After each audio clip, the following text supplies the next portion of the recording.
Hello, everybody. I am back with you today with my dear friend and my NLP practitioner teacher, Dana Redbard. I recently did an NLP training with Elizabeth N. Walker, and Danny is in the team helping us go through. And you can hear my son in the background complaining. Welcome, welcome. Thank you so much for joining me from Australia. Thank you, Juliet. I love this.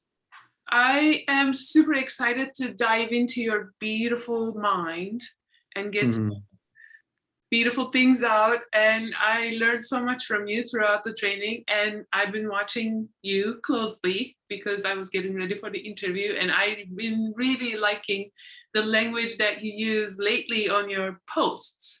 I have a couple of things that I'm going to pinpoint and we're going to dive into. I would like to talk with you about power of language. I would like to talk to you about self-acceptance and self-love and some shadow work and ego, because we have this thing. I don't know if it's the same in Australia. I'm sure it is. It's like having ego is a bad thing. And I learned throughout my spiritual practice and being with you all guys that actually it's a good thing to have ego. And actually I have a couple different, it's a kind of personality, you know, I have the mom and the teacher and the daughter, and it's like changes. So I would like to talk about all those things. So I'm going to pass the microphone to you, and ta-da, the stage is yours. I love that. I love that we start talking ego straight up. I was explaining to clients even earlier today that, in NLP, we talk about chunking up and chunking down. And if I'm ever hosting a client and I'm chunking them down, it's me asking for more detail. Like if I was to ask you, Juliet, like what specifically would you like me to talk about today? Like that's chunking down. And what specifically around ego would you like me to talk about? You know, still chunking down. I can keep going all the way down to the finest detail. To the finest detail of you saying something like, I want you to say that line that I read that you wrote that was that, you know, like that's getting all the way into detail of you wanting specific words, you know what I mean? So chunking down is detail. Chunking up is all the way to, it's like it goes all the way to the godliness, or all the way to our highermost thoughts, all the way to our soul. And how we do that is we ask the question like, for what purpose? So for what purpose, Juliet, do you want me to talk about ego? Oh, okay, cool. So people can comprehend the ego. Okay, for what purpose do you want people to comprehend the ego? Oh, so that we can all experience and love our ego and our unique identities. Okay, cool. For what purpose do you want people to love their own unique identities? Oh, so that we can create a whole world of love. Okay, cool. So can you see how that's getting more godly and more, it's like it gets more vague, it goes further out. So I was explaining, I like using this metaphor of the leaf on the tree, that imagine that the world is one big tree and that every individual is a leaf on that tree, right? And that different branches, different limbs of the tree are the different countries and stuff. And that we have like a little branch that is our community, you know, like that's a massive tree as I tune into that. That's a lot of leaves. Cool. But like picture that me as a leaf, I'm a little bit more yellow and a little bit more, have a few more spots on me than the other greener leaves around me. And I'm sitting there going, oh, I'm an ugly leaf. I'm green. I'm a little bit more shriveled than my green fellows beside me. And look at me, I'm all yellow. And the other leaves are tuned into the fact that they're the whole tree, and they're going, actually, Dan, little yellow leaf, you're actually the whole tree. Remember, we're the whole tree. I'm going, no, I'm just this little ugly yellow leaf on this tree. I'm just this little ugly yellow leaf. I'm going, no, actually, remember, hey, can you feel that what we're connected to? Can you feel what we're connected to, like through that system, that we're actually the whole tree? And going, oh, am I? And as I chunk myself up, rather than focusing on my little spots on my little yellow leaf, I realized that I'm actually this whole community of leaves And beyond that, I'm this whole limb of this tree. Beyond that, I'm this entire tree. And beyond that, I'm also the hidden dark roots underground of this tree as well, and that I'm all of it. So my question to people has been, can you simultaneously live in the feeling of being the individual leaf, which we are in this individual body, and simultaneously have the knowing that I'm the entire tree at the same time? That's walking and living the paradox of having an ego, loving it, and simultaneously knowing that I'm the unique expression, that I'm simply a unique individual expression that the universe cultivated to experience itself.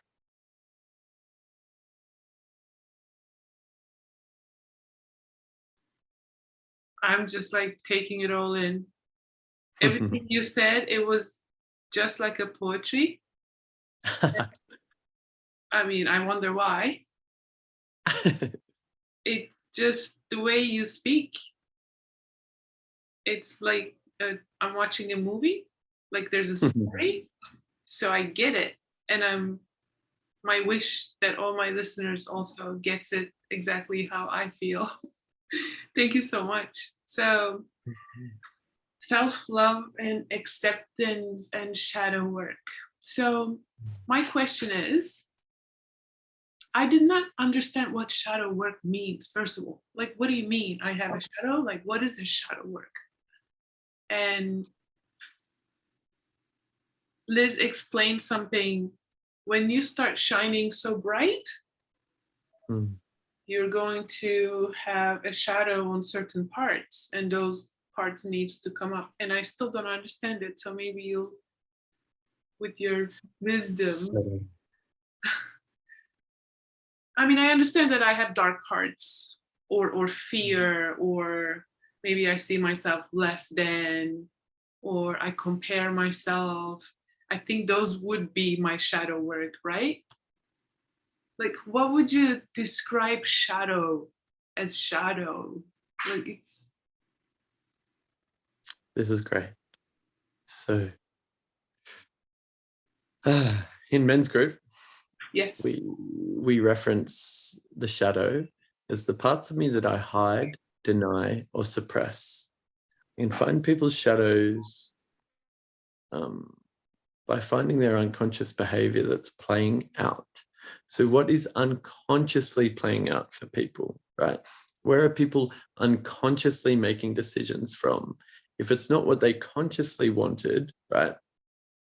It's like if people consciously over here want to be rich, right? I want to be a millionaire. They say, I want to be a millionaire. That's over here consciously, but unconsciously, they've only got $100 left in their bank account.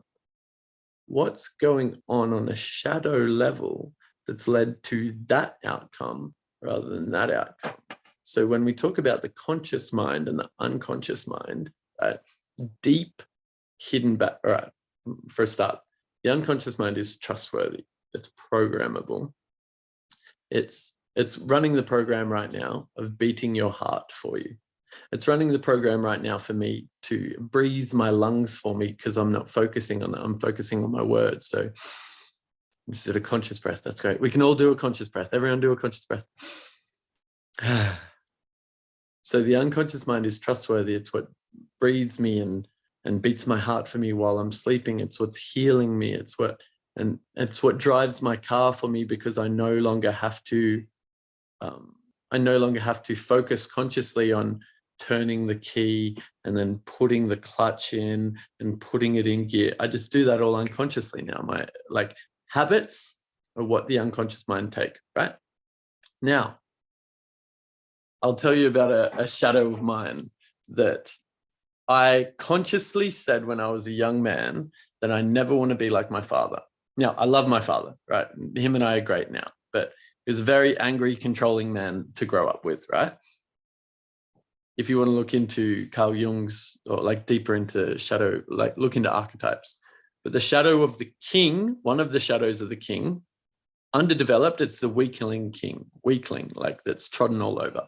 overdeveloped, it's the tyrant king. It controls. Now, I always said I was never going to be controlling and tyrannical like my father. And he used to do this thing to let us know that he was all angry at us, that he was angry at us all, and that that we had to be good. He used to stomp down the hallway, like stomp, stomp, stomp his feet down the hallway, right? And like, it just used to send us into the, like, I know my nervous system used to go really tense, like, fuck, he's like on the warpath, you know? I caught myself in 2016, stomping down my hallway to let my partner and everyone in my household know that I was fucking angry. And for no, excuse my language, are we talking? Yeah, that I was angry. Okay. Adults watch this stuff. Great. That I was angry and that everyone needed to get out of my way, cater to me, like, and just like not fuck up, you know, like not mess up, not do anything stupid. And it was like, and I stopped halfway down the hallway at this moment of, oh my God, I've become my father. Oh my God, exactly what's playing out that I said I didn't want is now playing out. Right? The unconscious behavior that had been modeled to me to behave a certain way when feeling a certain way was playing out for me in shadow, because I didn't consciously choose to stomp down the hall to let everyone know that I was angry, right? Like, that was playing out for me unconsciously. And the tyrant energy still comes up in me, that I'll still go to control a situation rather than just let it be. Yeah. I can now love myself in that tyrant energy. That's the work in loving the shadow. So the shadow is what plays out for us unconsciously without us asking it to or wanting it to. Now, a lot of shadow work out there, it's almost like spoken as if the shadow is evil, or it's just like the worst parts of us. And on some level, worst parts of us, it can be like, it can be the last parts of us that we want to show people. Now, imagine if I went on a date with someone and like I'm showing myself as this like really loving version of myself. Like, would I actually want to from the get-go be like, actually, I'm a controlling fucking tyrant that is quite overt and things need to be done my way, or you hit the highway, you know? Like, it's like, maybe I don't want to show that to someone or in the first meeting. So like, however, we do all have shadows. That's something that needs to be comprehended. We do all have shadows. If we're going to have a personality, we're going to have things that are playing out for us unconsciously, right? We're going to have relationship dynamics that are playing out for us unconsciously. Generally, it's what was modeled to us in growing up. That's why a lot of shadow work comes back to childhood and like what you saw in your parents and what were your wounds back then. A lot of shadows come back to the big three, which is powerlessness. I feel like I'm afraid that I'm powerless to make a change. Abandonment. I'm afraid that I'll be abandoned if I behave a certain way. And here's the biggest one. Worthiness. I'm afraid that I'm unworthy of love, affection, attention, a partner, money, like whatever it be, worthiness. And so many shadows come back to those big three. Worthiness seems to be the most common one that comes up. Powerlessness seems to be one that comes up when it comes to addiction a fair bit, and abandonment. Abandonment's a big one in relationships, and worthiness kind of covers all of those things that I just mentioned as well. So what I'm saying to you, if this is the first time, if I can hear on the ether that a lot of listeners are like, yeah, that's pretty obvious. And a lot of listeners are like, holy hell, do I have a shadow? I thought just people that were addicts and addicted to things have shadows. It's like, we all have them. To what measure are we aware of them playing out is the piece. However, if you're unaware that you have a shadow, now look at your partner and tell me, did you marry your mum or did you marry your dad? Right? Because I could tell you that the exact shadows that are playing out, like, right, if I'm a man and I'm married, energetically, my partner is a lot like my mother, for instance, then it's likely that the shadows playing out for me are the exact things that I didn't like in my father. Yeah. Right? What if you're single? If you're single, it's likely that you I don't like want to date that your nor mother. my mom. Don't like both of them. But you get it, that it's like that could be coming from shadow, or it could be coming from a conscious place as well. Like if you, Juliet, had been bouncing from relationship to relationship your entire adult life, and then you consciously chose, hey, I want to do a year of just me putting myself first, no one else, right? I'm going to be completely single. That's exactly what I'm doing. I'm consciously choosing to actually heal myself so I don't end up with my father. Yeah, and because what you could have been doing in the past is getting into relationships that are exactly like you being with your father, for instance, and playing out wounds that needed to heal that way, or playing out patterns that needed to be broken in your cycles that way. And now you've consciously chosen to break it, because it's likely that the last 3 guys that you got with, the same bloody thing was playing out over and over, and that's what led you to training. Correct. Yeah. I want to point back to the $100 in the bank, and the consciously we choose to be rich and famous or successful, and unconsciously we have $100 in the bank.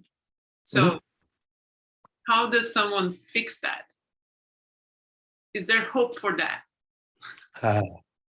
That's a big subject. That's where I come from, by the way. I know that. Yeah, same. I know that pain. Like, holy hell, like it that probably took me the longest out of all the different shadows for me to play out. And I know for me, what was the shadow playing out, that I had a story running, that because all my family, I've got a lot of cousins, I've got a lot of family, and a lot of them, like, all of them work really hard for money, kind of thing, like, and I was running this story that I had to work hard for money, and I stopped working. Like, I stopped working hard, and so, like, and started coaching and being at home and living via laptop lifestyle. And so then I sabotaged myself by not doing the thing to actually get money, right? Because it was all too easy. And so it's like, because I was running this story that, oh, we're not working hard enough, so we don't deserve it, right? See, that deserving, the worthiness. I'm not worth this much money because I haven't sweat all day today wearing work boots and have a sore back by the end of the week. Am I worthy of this much money? You know what I'm saying? That it's like, that's what was modeled and programmed to me while young. Cool. Maybe different for you, like, of being a different gender and of a different culture. It may be slightly different, but it all often comes down to those worthiness pieces. So what's playing out there was your question, or can it be healed? Great. Yes, it can, because the unconscious mind, as we said, can be programmed. So we just need to program the unconscious mind in a certain way. Now, you can do this via, like, you met me through NLP, neuro-linguistic programming. And so we just program the unconscious mind to do something different. You can hypnotize yourself into doing something different. Like, it is all about, like, the unconscious mind is like a young, I'd never say like a young robot. Yeah, picture a young robot. That makes sense. A young robot that's like super eager. Like, it just wants to be programmed, or it's just going to run the same programs, right? Now, if you say, I don't want to be poor anymore. I don't want to be poor anymore. I don't want to be poor. I don't want to work hard for money. All it hears, right? It's writing that down. Poor, work hard for money. Poor, work hard for money. That's all it's heard, right? That's all it's heard, because you've just repeated the same words over and over and over. You have to give it a towards motivation, a goal for it to head towards, for it to be programmed. I can't go down and tell my washing machine what not to do, right? I can't go tell my washing machine, hey, don't do that. Like, it's not going to do anything. I need to give it, hey, you're going to go on a cycle for 2 hours, right? And it goes, yeah, I'll do that, right? The moment I tell it, it just starts doing it, right? The moment I tell my unconscious mind, hey, I want to make $10,000 this week, it goes, $10,000 this week, eh? Yeah, cool. We go $10,000 this week. We can make $10,000 this week. And repetition really, really helps and supports it. And reaching out to those who can support me in it if I need to learn what to do along the way to create the structures to do that. The mindset, though, needs to have that towards goal rather than what not to do. Leave what not to do in the past and give it something to move towards then we're cool. Then continue to do that, right? Continuing to show up in that is the main piece, because where the shadows are tricky and they're shifty and they're incredibly clever. It's like they're very, very good at, all of a sudden, Juliet set intention to make $10,000 this week and she makes $12,000 this week. She goes, holy hell, oh my goodness. And then in a week and a half later, she's back to having $100 in the bank account. She's spent $12,000 on buying herself a new car and enrolling the kids in this and this and that. And all of a sudden she's in survival again, right? Like, you see, like, you look at your eyes going wide, Julia. That's funny. No, because it resonates with me so much. And after you finish, I will tell you what happened today, and you'll be like so happy to hear. So please, yes, my eyes are popping up because I'm like, I literally manifested this interview. Like what we're talking, it was not planned. This is exactly where I need to be, what I need to hear. So thank you, universe. Perfect. How about you tell me the story now, and then I'll go on from there. Okay, so I was that person. I want to be rich. I have $100 in the bank account. I work so hard. I have $100 in the bank account. Sometimes minus. Basically, I was always on survival. Taking care of 2 kids. I have to work hard. This is what I do. I pay my bills. This is masculine Juliet. So after the training, what I noticed, I lost my scarcity. This was like huge because I would have lose sleep over bills, just like every other single mom in the planet. And yesterday my car broke down, and I took it to the mechanic, and mechanic told me how much it was, and my jaw dropped. Now I'm thinking, oh my goodness, I don't have that extra. I need to pay the bills. And then all of a sudden, this feeling, I'm fine. And instead of going into panic mode, I say, you know what? You gotta keep doing your content. Just continue with your life. You have interview coming up. Don't let that stop you. And I'm like still smiling. Yes, I had a moment of shock because that was so unexpected. And I actually honor those feelings instead of suppressing it down. I'm like, okay, this happened. I see you. Yes, you shook me to my core a little bit because that was the number that I was not expecting. And then an hour later, I'm back to me, like lively, happy me. Now I'm doing what I'm supposed to be doing instead of bed crying. Oh my God, what's going to happen to me? You know what I mean? So I'm very grateful for this work. And I'm so grateful for these interviews that I'm doing because I'm learning so much, and I get one-on-one with all of you.